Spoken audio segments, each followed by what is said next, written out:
அன்பார்ந்த நேயர்களே, வாருங்கள். இன்னைக்கு தினமும் மனமும் நிகழ்ச்சியில இப்ப கோகுலாஷ்டமி வருது இல்லையா? அந்த கோகுலாஷ்டமிக்கு சீடை முறுக்கு எல்லாம் பண்ணுவீங்க. உங்களுக்கு இந்த உப்பு சீடை எப்படி பண்றது அப்படிங்கறத இன்னைக்கு தினமும் மனமும் நிகழ்ச்சியில பண்ணி காமிக்கிறேன். இந்த டம்ளரால இந்த பாருங்க, இதோ பச்சரிசி மாவு 3 டம்ளர் எடுத்துட்டு இருக்கேன். அதாவது ஒருவும் பச்சரிசி ஊற வைக்கல, எது பண்ணல, ஒண்ணும் இல்ல. அப்படியே பச்சரிசிய மிஷின்ல கொடுத்து மாவா அரைச்சுன்னு வந்திருக்கேன். இத வறுக்கெல்லாம் ஒண்ணும் வேண்டாம். இந்த பச்சரிசி மாவை ஒரு 5 நிமிஷம் ஆவியில வச்சு எடுத்துக்கலாம். ஒரு வெள்ளை துணி போட்டிருக்கேன் வானாயில. இந்த பச்சரிசி மாவை அதில் இது பண்றேன். நல்லா கொட்டி நல்லா சமமா பரப்பி மூடி வச்சிடுங்க. ஒரு கரெக்டா டைம் பார்த்துக்கோங்க. ஒரு 5 நிமிஷம் இருக்கட்டும். இந்த வானாயில ஜலம் கொட்டி ஒரு பிளேட் வச்சிருக்கேன், வடித்தட்டு.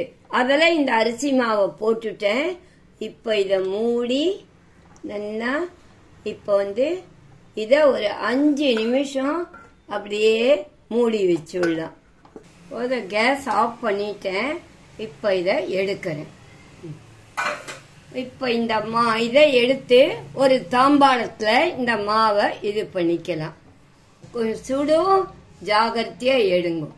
இப்படி திருமண் கட்டி மாதிரி வரும், பாத்துக்கோங்க. அந்த 5 நிமிஷம் வச்சது இப்படி திருமண் கட்டி மாதிரி வரும். கொஞ்சம் ஒரு 2 நிமிஷம் ஆறட்டும். கொஞ்சம் ஆறின அப்புறம் இத எல்லாம் போட்டு கலந்துக்கலாம். முதல்ல இத ஆற வைக்கணும். இப்போ அந்த திருமண் கட்டி மாதிரி இருந்தது காமிச்சனே, அதெல்லாம் உதுத்து இப்ப பண்ணிட்டேன். இப்போ 3 டம்ளர் எடுத்துட்டேன்.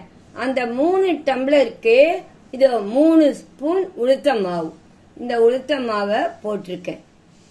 உளுத்த மாவும் ரொம்ப முக்கியம் சீடைக்கு. உளுத்த மாவு போட்டேன்.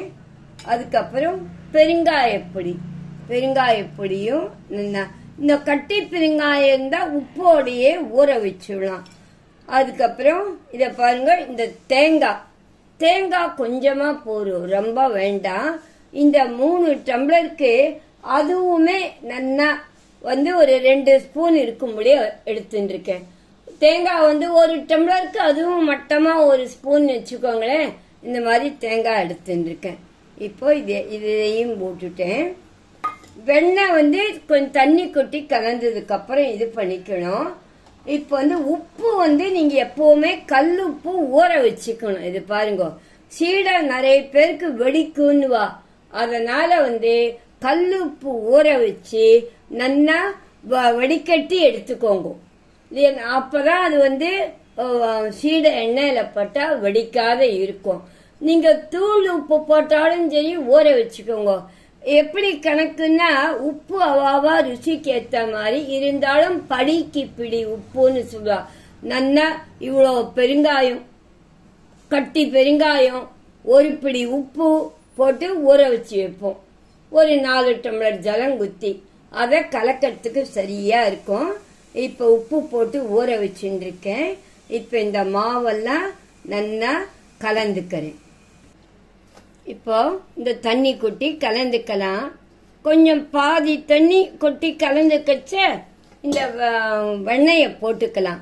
வெண்ணெயும் சேர்ந்து சில சமயம் சீக்கிரமே ஒத்து வரும். அதனால வெண்ணெய் கடைசியில பட்டா மாவு தளர்ந்து போயிட்டா உங்களுக்கு கஷ்டம்.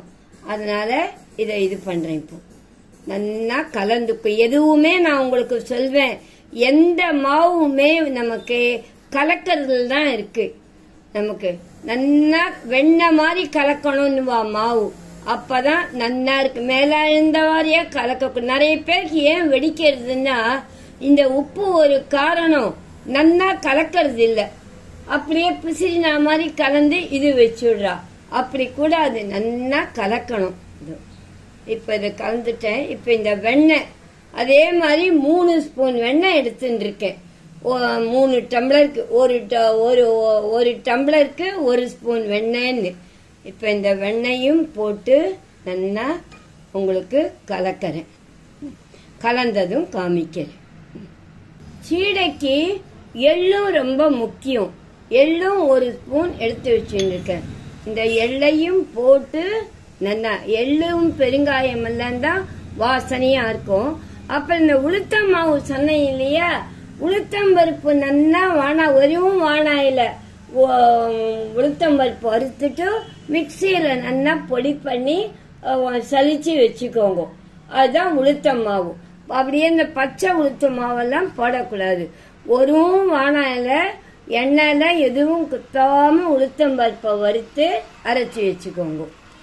ஆமா, இப்ப வெண்ணெயோட ஒத்து வந்துடுத்து.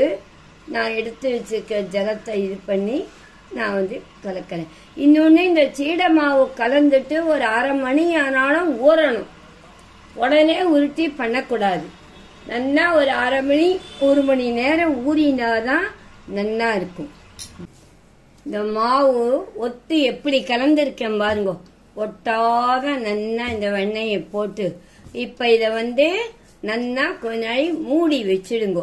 ஒரு அரை மணி ஊறின அப்புறம் இத உருட்டலாம். இத உருட்டிட்டு அப்புறமா என்ன பண்றதுன்னு சொல்றேன். இப்படி மாவு ஒட்டாத இருக்கணும்.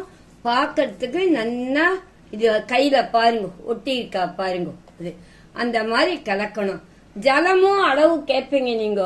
உப்பு சொன்னேன், படிக்கு இப்படி உப்புன்னுட்டு. அது மாதிரி 1 டம்ளர் மாவுக்கு 1/2 டம்ளர் ஜலம் அந்த மாதிரி கொட்டி ஊற வச்சுக்கோங்க. உப்ப வடிகட்டி அந்த ஜலமே போரும், அதுக்கு மேல இழுக்காது. இப்ப இது ஊறட்டும். நல்லா ஒரு 1/2 hour மேல ஊறிடுத்து. இப்ப இத உருட்டணும். உருட்டும் போது என்னன்னா, சில பேர் என்ன பண்ணுவா, இப்படி எடுத்து எவ்வளவு அழுத்தி முடியுமோ அவ்வளவு அழுத்தி நல்லா உருட்டி பண்ணிட்டு இருப்பா. அப்படி பண்ணக்கூடாது. இப்படி கொஞ்சம் எடுத்துட்டு இத பாருங்க, இப்படி கிள்ளி சட்னு இப்படி போட்டுடணும். அப்பதான் நல்லா மொறுமொறுன்னு வரும். அந்த மாதிரி ஒரு வெள்ளை துணியில அந்த மாதிரி உருட்டி போடுங்க. திட்டமா உங்களுக்கு தேவையான அளவு உருட்டி போடணும். ரொம்ப அழுத்தி நம்ம உருட்டக்கூடாது. அழுத்தி உருட்டினா அது கல்லு மாதிரி ஆயிடும். என்னதான் எவ்வளவு வெண்ணப்பட்டாலும் அதுதான் இந்த சீடையில ரொம்ப முக்கியம். இப்போ ஒரு வெள்ளை துணியில உருட்டுங்க. இப்போ கொஞ்சம் மாவு எடுத்துட்டு இருக்கேன். இதோ கையில கொஞ்சம் எண்ணெய் தடவிண்டு உருட்டினீங்கன்னா பாருங்க, எண்ணெய் தடவின்னு இருக்கேன். எண்ணெய் தடவிட்டு உருட்டுங்க. இதோ இப்படி. மேலும் உருட்டி முடிச்சப்புறம் எண்ணெய் வைங்க. எண்ணெய் வச்சு உருட்டின உடனே எண்ணெய் வச்சு போடாதீங்க. இந்த உருட்டினதும் கொஞ்சம் காயணும். அதுக்குன்னு ரொம்ப இல்ல, கொஞ்சம் உருட்டி முடிச்சிட்டு எண்ணெய் வச்சிருந்தீங்கன்னா போட்டு எடுக்க உங்களுக்கு சரியா இருக்கும். இப்ப எல்லாத்தையும் உருட்டிக்கலாம். சீடை உருட்டிட்டோம் பாருங்க. ஈரம் இழுத்துன்னு இருக்கு. ஈரமெல்லாம் இழுத்துண்டாதான் சீடை வெடிக்காது. இது உருட்டுன்னு இன்னொரு 10 நிமிஷம் இருக்கட்டும். எண்ணெய் வச்சுட்டு கொஞ்சம் கொஞ்சமா போட்டு எடுக்கலாம். முதல்ல 2 சீடை போட்டுட்டு வெயிட் பண்ணுங்க. அது நல்லா வந்த பிறகு அப்புறம் கொஞ்சம் சீடை போடுங்க. ஏன்னா இந்த ஈரம் இழுத்துண்டு கொஞ்சம் ஈரம் இல்லாத இருந்தாதான் சீடை நல்லா வரும். எண்ணெய் காஞ்சி எடுத்து இப்ப முதல்ல ஒரு 2 போடலாம். ஏன்னா சீடை ரொம்ப எப்பவும் நம்ம ஜாகிரதையா ஹேண்டில் பண்ணணும். இப்போ இத போடுறேன். இப்போ இது பண்ணிடு.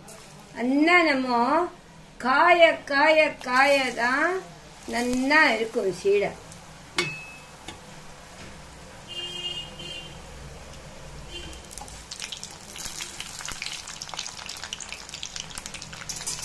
பாருங்க, இப்போ இந்த மாதிரி நல்லா இருக்கணும்.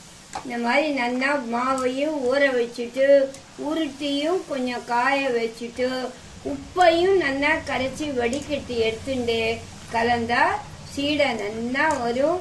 நீங்க பயப்படாம சீடை பண்ணலாம். இந்த சீடை மிதக்கும். அதெல்லாம் ஓசை இறங்கிட்டுன்னு சொல்வா. உங்களுக்கு நான் ஏற்கனவே சொல்லி கொடுத்துருக்கேன்.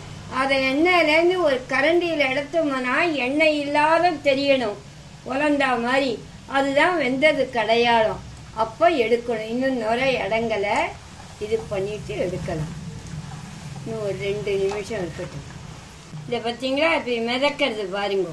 இந்த மிதக்கிறதுனால உங்களுக்கு சீடை நல்லா ஆயிடுத்து. நான் இது இப்போ இந்த சீடைய நல்லா இப்ப தெரியுதா? எடுத்த உடனே பாருங்க எண்ணெய் இல்லாம எப்படி இருக்கு. இந்த மாதிரி இருக்கணும்.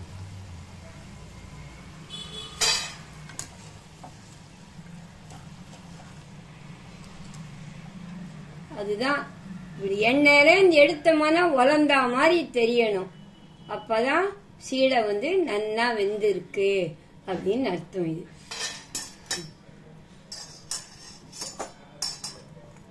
இப்போ இன்னொரு ஈடு போடுறேன்.